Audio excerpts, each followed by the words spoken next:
Assalamualaikum warahmatullahi wabarakatuh. Hello everyone, good morning. Welcome back to my channel. So, how are you today? I'm King. All you guys, good, fine, and so on. Okay, so before that I get start my explanation or my individual assessment, let me introduce myself. My name is Fathiah Prima Ramadhanti. I have sociolinguistics in the class. That My lecturer is Miss Puput. Hello, Miss Puput. How are you, Miss Puput? Miss Puput, I hope you enjoy or relax this my video, and all you guys same enjoy this my video. Okay, so today in here I'm explain or my individual assignment. There are 8 questions and answered. Okay, let's get started. First, what is language maintenance? An example. Language maintenance denotes the continuing use of language in the face of competition from a regionally and socially more powerful language.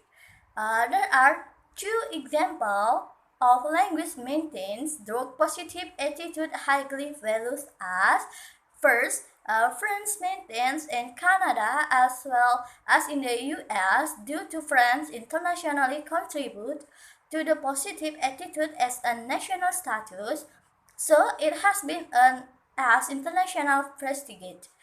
Second, most of the great immigrants to another country due to the contribution of Greek to Western philosophy and culture. Thus, this awareness helped them to resist their language from another language. Question number 2. What are different language maintenance and language shift? The first, I am explain language maintenance.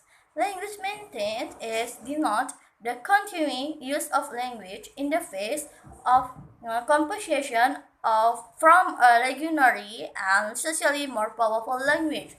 And the second, language shift. What is language shift? Language shift is the opposite of this. It denotes the replacement of one language by another as the primary means of communication within a community. Question number 3.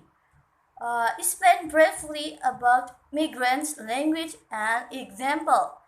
Language migration or migrants may refer to various types of language changes, including changes associated with human migration and language contact.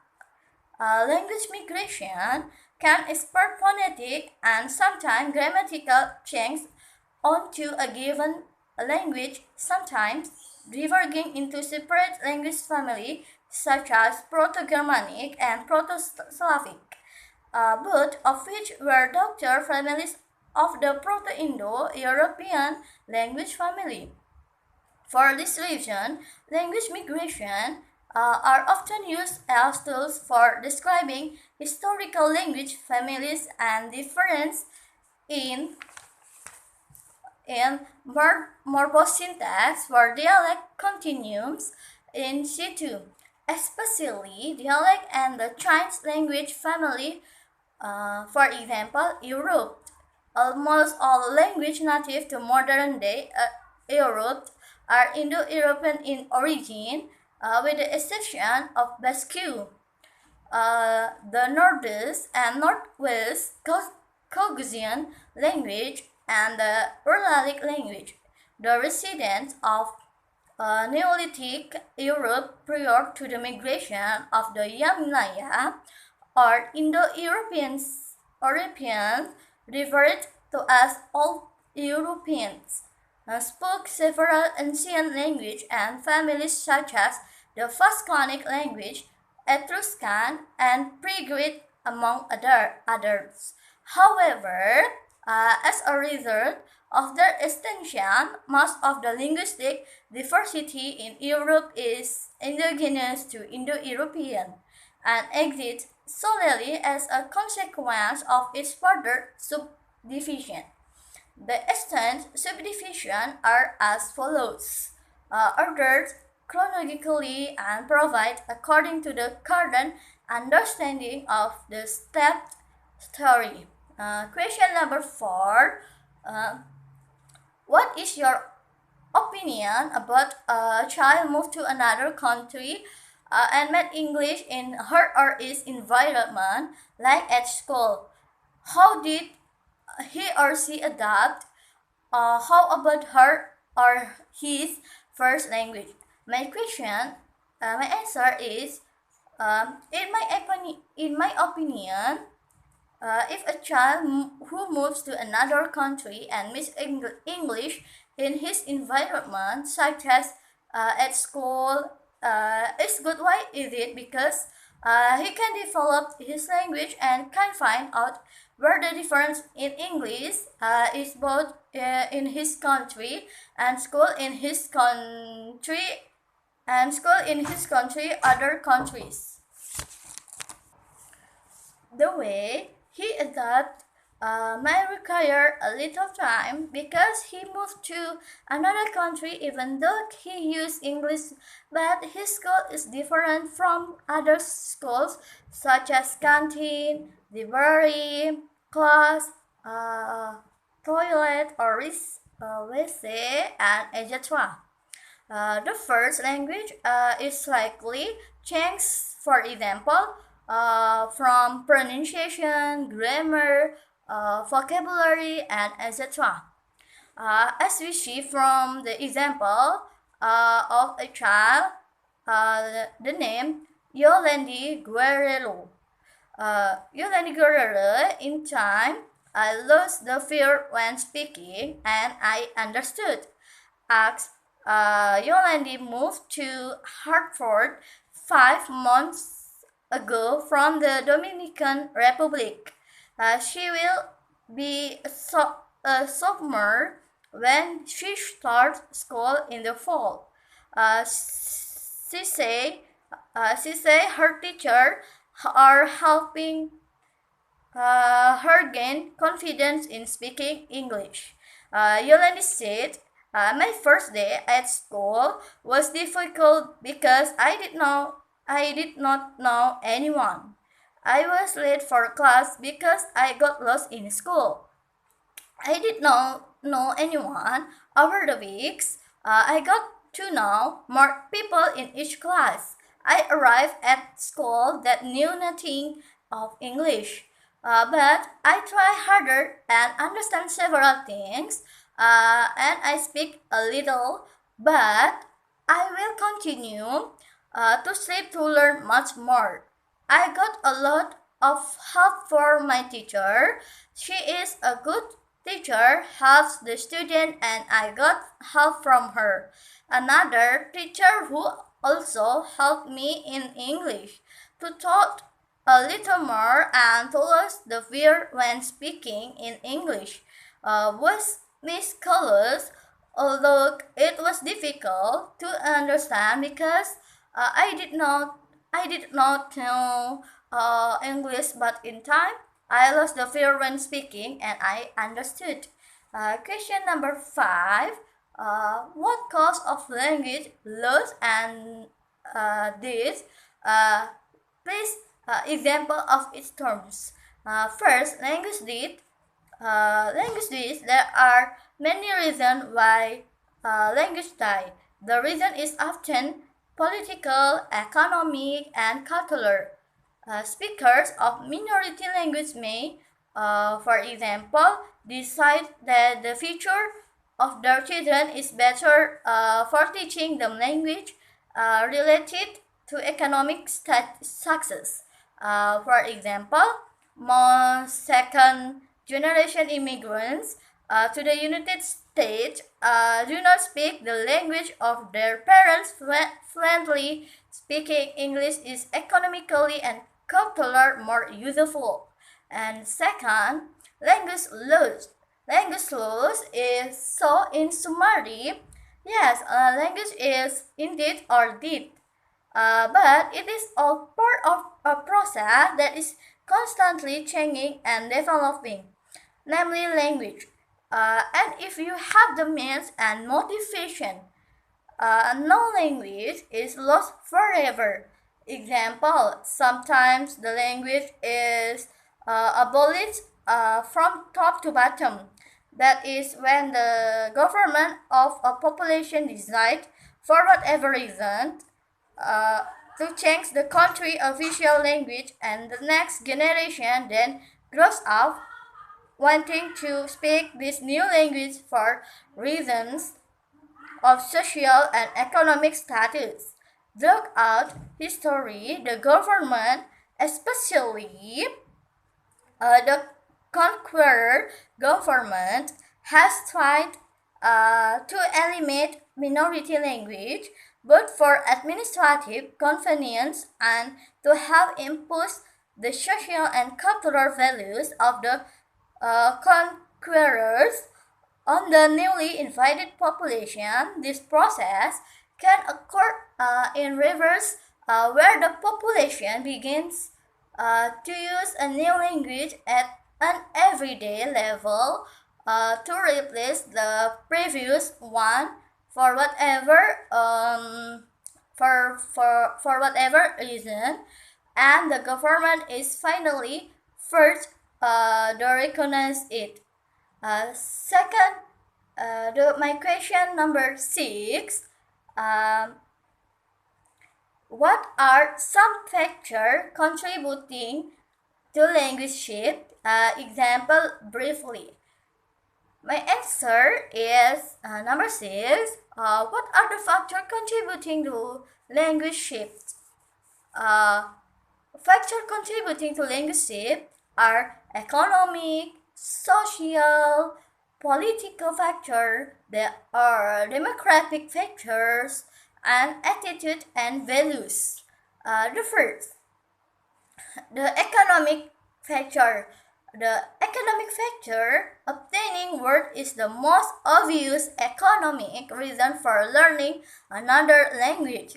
In English-dominated countries, for instance, people learn English in order to get good jobs.